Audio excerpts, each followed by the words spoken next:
জ্ঞান যেমন মানুষকে মহৎ করে, অপরদিকে অহংকার ঠিকই মানুষকে ধ্বংস করে। জ্ঞান অর্জন করতে হবে, এটাই হচ্ছে বড় কথা।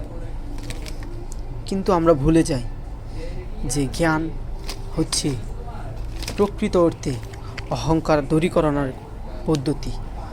কিন্তু জ্ঞানের মাধ্যমে অর্জিত যা আমরা অর্জন করি তা নিয়ে আমরা অহংকার করি।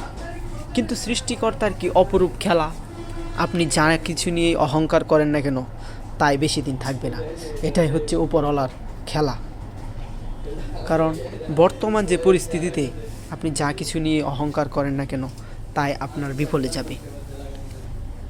ইনশাল্লাহ যদি আপনি চেষ্টা করেন সেক্ষেত্রে আপনি সব কিছুই পাবেন, কিন্তু চেষ্টাবিহীন আপনি কিছুই পাবেন না।